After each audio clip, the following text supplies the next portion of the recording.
Fille naturelle de Kim Novak et de Jean Gabin, Catherine a tout d'une star. Charismatique, talentueuse, irrésistible. À 2 ans déjà, elle inspire la création d'E.T. à Steven Spielberg. À 8 ans, elle publie son autobiographie qui gagne le prix Goncourt. À 13 ans, elle explose dans la comédie musicale Cats. À 17 ans, elle remplace Tina Turner lors d'une tournée triomphale.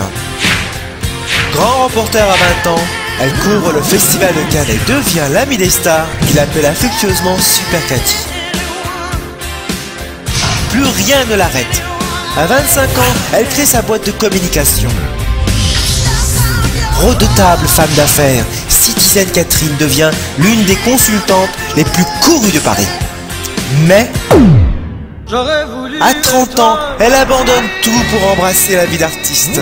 Elle s'essaye au cirque, puis au cabaret, bien sûr au cinéma, où elle excelle dans tous les genres, avant de conquérir Hollywood.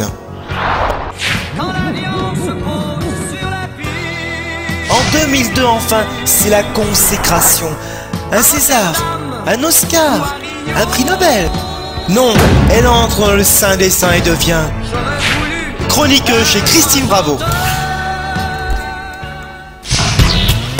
Pour ton émission cartonne, y a une chroniqueuse très bonne.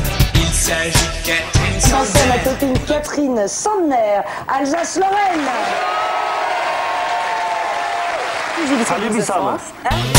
Pour ton émission cartonne, y a une chroniqueuse très bonne. Ça se passe en Lorraine et en plus particulièrement dans la Meuse.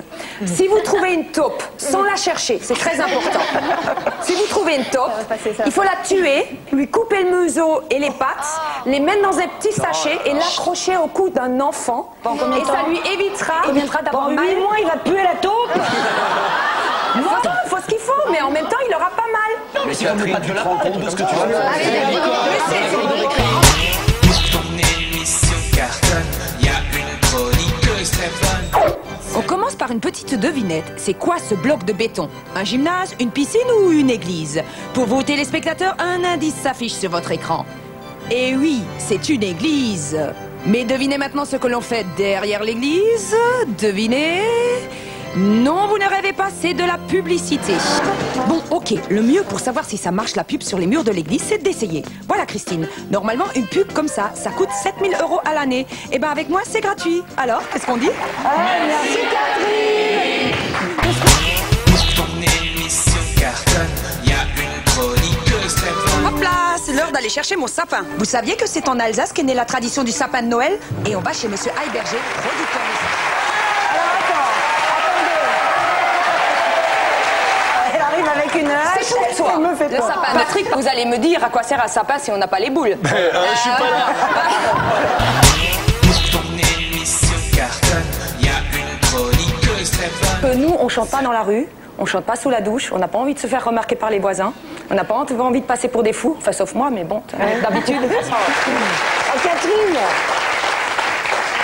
Elle se la pète, elle est techno, elle. Ouais, Catherine. j'ai toujours dit que l'Est c'est super moderne et donc effectivement on adore la techno. Il y a plein de jeunes compositeurs qui font des morceaux techno et il y en a même un qui a un petit groupe qui s'appelle TNK des Bois et qui s'appelle TNK des Bois. C'est très compliqué, je vais pas vous Parce que expliquer. TNK, ça fait vraiment techno, mais des bois. Et lui, il a carrément fait une version techno de notre hymne national alsacien. C'est quoi l'hymne Le Hans national? im Schnuckelloch. Quoi? Der Hans im Schnuckelloch est alles, was will.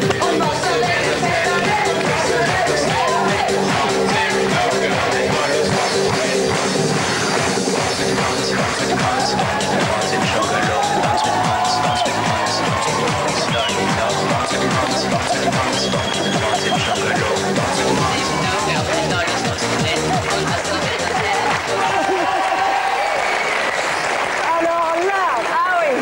Catherine. Catherine. Antidopage. En 2 mois, t'as été d'une sagesse. J'ai décidé que c'est fini.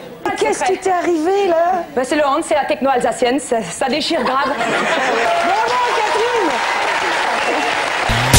Pour ton émission cartonne, y a une chroniqueuse très bonne. Alors soyons sérieux. J'ai vu dans le journal L'Alsace une initiative, un clin d'œil militant de deux jeunes Mulhousiens qui ont créé un site où vous pouvez envoyer un bretzel à George Bush. Pourquoi un bretzel? Souvenez-vous, le 14 janvier 2002, justement, le président des États-Unis avait failli s'étouffer en avalant une de nos spécialités alsaciennes, le fameux bretzel. Donc, le seul problème des organisateurs pour l'instant, c'est qu'ils ne sont pas sûrs de savoir comment est-ce qu'ils vont faire traverser la frontière américaine au bretzel, parce que les Américains pourraient prendre ça pour une arme de destruction massive. Donc, aujourd'hui, pour prouver que le bretzel est parfaitement inoffensif, distribution gratuite de bretzel pour tout le monde.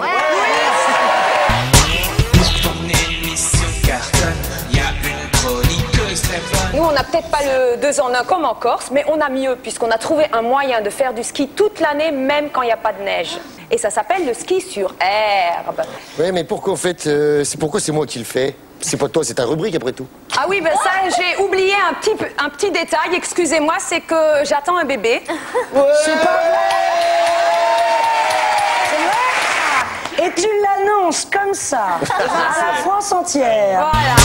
Pour ton émission cartonne, il y a une chroniqueuse très bonne. Elle est abonnée à Marie-Claire. Dans Nouvel Obs, elle ne lit que Bret et Cher. Le monde y a longtemps qu'elle fait plus semblant. Elle achète match en cachette, c'est bien plus marrant. Aidez une Alsacienne, appelez le 08, envoyez vos dons. Elle a besoin de vous. Ne la laisse pas tomber, elle est si fragile. Être une femme libérée, tu sais c'est pas si facile. Ne la laisse pas tomber, elle est si fragile. Être une femme libérée, tu sais c'est pas si facile.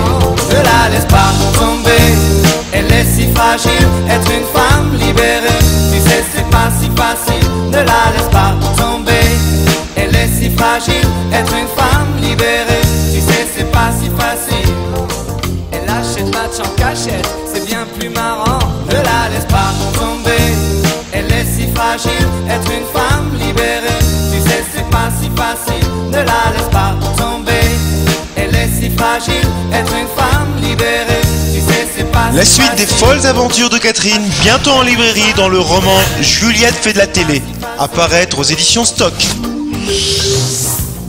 Ne zappez pas, tout de suite en cadeau bonus, la dernière chronique de Catherine dans son intégralité. Catherine. Oui, parce que l'Est, c'est l'Alsace et la Lorraine, on en a beaucoup parlé, mais c'est aussi la Franche-Comté que je suis très fière de représenter aujourd'hui. Et la spécialité de la Franche-Comté, c'est la lunette. Donc il faut quand même savoir qu'une lunette sur deux en France est fabriquée dans le Haut-Jura, donc en Franche-Comté.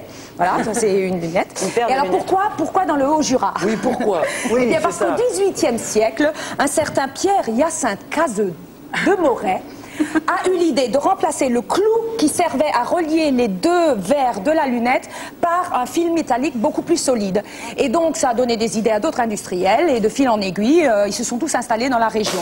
Le Haut-Jura aujourd'hui est devenu vraiment le fief de la lunette, c'est là que s'imaginent et se créent aujourd'hui les lunettes que vous porterez demain. C'est vrai. Tout à fait. Et mes copains et moi-même, en exclusivité pour Douce France, sont en mesure de vous présenter les innovations, les technologies, les modèles dont on va s'inspirer pour créer les lunettes du futur.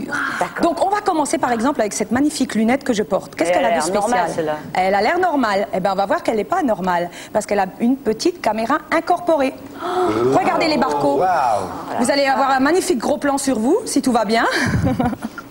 Voilà. Extraordinaire, Donc, voilà. regarde. Alors là, on est un petit peu loin. Donc, si je veux me voir moi-même, il faudrait que j'ôte les lunettes Mais c'est génial, et attends. que je fasse comme ça. Alors, Et tu peux normalement, on me mater. voit. Mais Ah ouais.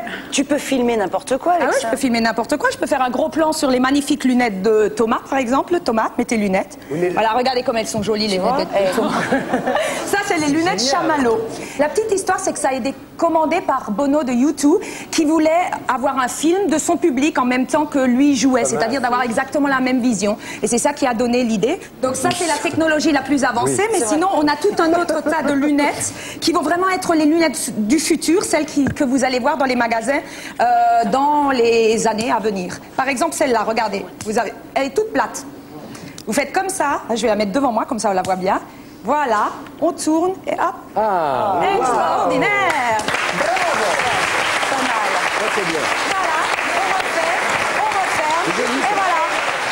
Juste alors, juste une dernière précision, c'est que vous pouvez voir quelques-unes de ces lunettes au milieu de 450 lunettes parmi les plus prestigieuses, les plus rares, les plus précieuses du monde, au tout nouveau musée de la lunette qui vient d'ouvrir à Moret. Moret, Voilà, c'est où, Moret? Moret, en Franche-Comté. En Franche-Comté, bah oui. Dans le Haut-Jura. Dans le Haut-Jura, oui, bien sûr.